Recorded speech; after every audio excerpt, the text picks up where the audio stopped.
Hi, and thank you for watching. On today's video, we're going to show you how to do the MicroBypass on the new 4200 NEX. So stay tuned.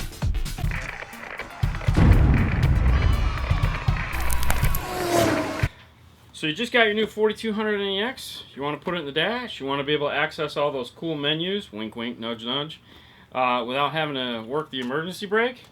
Well, in this video we're going to show you how to use the MicroBypass. Now that is not to say it's the only way, we're just going to highlight that, and at the end we'll go ahead and talk about some other alternatives.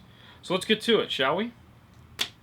What we're going to do is go ahead and open the bag. You have three wires. You have a blue, your black, and your green. Now you have your wiring harness. Let's go ahead and undo this guy here.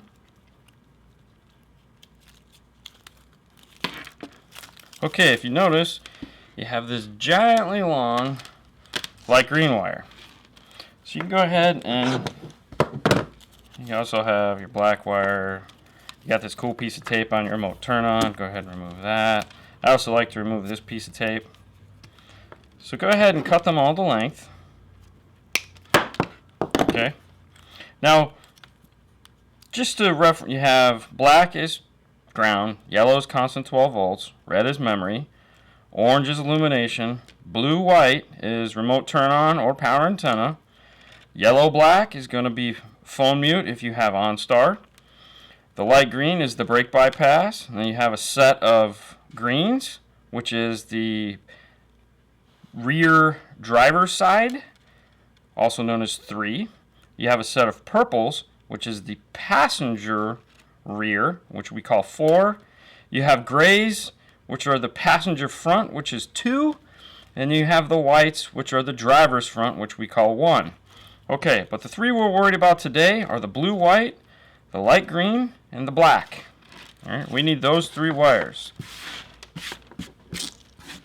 Okay, so go ahead and strip them down a little bit. All right, this guy comes here with plenty of wire. We really don't need that much, so go ahead and make it a little shorter. Strip those down. Okay, so now typically you're going to hook this up to a harness. Let's get a harness. So we want to pull out those same three wires. We got blue, we got black, and obviously we don't have brake, so we need these two. Alright, we'll go ahead and strip a little bit off here. So let's go ahead and let's get our green out of the way first. So you can hook up your wires any way you want. That's up to you. Just don't use black tape and twist. And I would not recommend wire nuts. These are cars. They move around. They're not homes. So don't use wire nuts.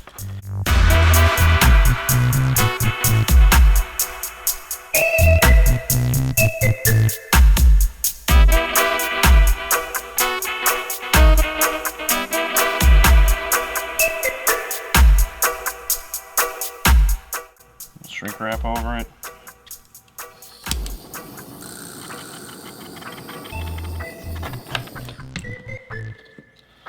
Okay, so for your remote turn on, what I like to do is take a little piece of remote turn on, about 6 inches. Go ahead and twist it in.